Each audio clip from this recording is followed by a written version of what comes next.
একজন রাজা ছিল, নাস্তিক ছিল, ভগবানের উপরে তার কোনো বিশ্বাস ছিল না।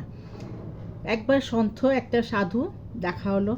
সাধু বলল যে তোমার থেকে আমি কিছু দান করতে চাই, তুমি পুণ্য পাবে, কিছু দান করো। তো রাজা তো নাস্তিক, না দান ধর্ম করতো, না কোনো পুজো পাঠ করতো। তো রাজা বলল আমি এসবে কোনো মতলব নেই, আমি না কোনোদিনও আজ পর্যন্ত দান ধর্ম করিনি, তো আজকেও করবো না, এসব আমার আমি পারি না, করি না আমি। তখন সাধু বলল যে এমন কিছু জিনিস দিয়ে দাও যে তোমার দরকার নেই। তখন রাজা বলল দরকার না থাকলেও আমি দেবো না, কোনো জিনিস আমি দিইনি, আর আমি আগেও দান ধর্ম করবো না। এই সময় কথা বলতে বলতে রাজার যে একটা ঘোড়া দাঁড়িয়ে ছিল, সে ঘোড়া কী করলো না, পটি করে দিল। তখন সাধু বলল এই যে ঘোড়া যে হাবু করলো, এটা তো তোমার কোনো দরকার নেই, তুমি এইটাই আমাকে দিয়ে দাও। তখন রাজা বলল যে এত আমাকে হয়রান করছে সাধু, যে আর দিয়ে দিই বলে যে ঘোড়ার যে পটি করছিল তাকে নিয়ে সে শান্তুকে দিয়ে দিল। তো সাধু নিয়ে বলল যে আরও বারুক, আরও যা দিলি আরও বারুক বলে সে চলে গেল। এবার রাজা ঘরে এলো, রাজমহলে এসে দেখে অনেক সে মানে পুরো পাহাড় হয়ে গেছে ঘোড়ার হাবু। তখন খুব গন্ধ ছাড়ছে, রাজা তো পুরো হয়রান হয়ে গেল, এত হাবু একটা সদা মন্ত্রী সব বাচ্চা লোকেদের বললো এটাকে সব পরিষ্কার করো। পরিষ্কার করার পরেও সে আরও বাড়লো, আরও বাড়লো। তখন সে রেগে সে সাধুর কাছে এলো যে কী ব্যাপার, আমি তোমাকে যেটা দিয়েছিলাম সেটা আবার অনেক হচ্ছে, সেটা কমছেই না।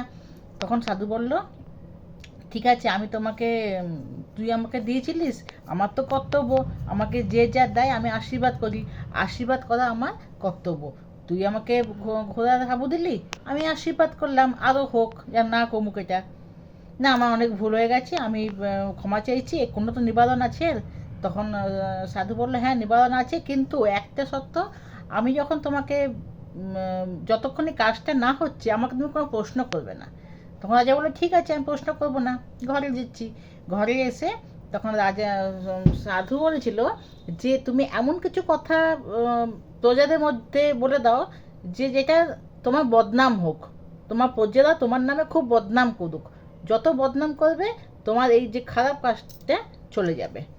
তখন রাজা ঘরে এসে কিছু কথা এমন বললো, বদনাম হয়ে গেল, ঘরের লোকেদের কানে কানে এই কথা চলে গেল, সবাই রাজাকে নিয়ে খুব বদনাম করলো।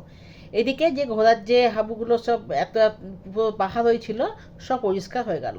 রাজা দেখে খুব খুশি হয়ে গেল, চলো আমার পহরের সামনে এত নোংরা ছিল পরিষ্কার হয়ে গেল। রাজা আবার এসছে সাধুর কাছে, এসে বলছে ধন্যবাদ মহারাজ, আমার যে এত সব নোংরা হয়েছিল খুব পরিষ্কার হয়ে গেল, কিন্তু এসব কী করে হলো? তখন সাধু বলল তুমি যা দাও তার দ্বিগুণ পাও।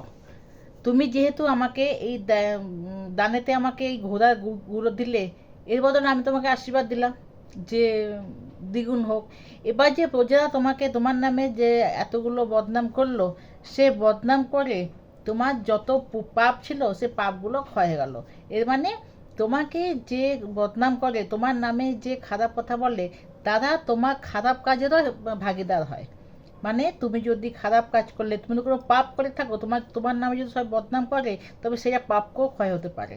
তাই আজ থেকে যারা তোমাদের নামে বদনাম করছে বা তোমাদের নামে খারাপ কথা বলছে তাদের তুমি থ্যাংক ইউ বলো, কেননা ওদের তোমার যে পাপের যে ক্ষয়টা ওরাই অর্ধেক করে দিচ্ছে।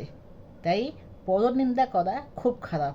পরনিন্দা করলে তুমি ওদের পাপগুলো নিয়ে আসছো, ওদের পাপ ক্ষয় হচ্ছে, তোমার কিছু হচ্ছে না। তাই পরনিন্দা বন্ধ করো, পরনিন্দা করলে তার পাপগুলো তোমার কাছে আসবে।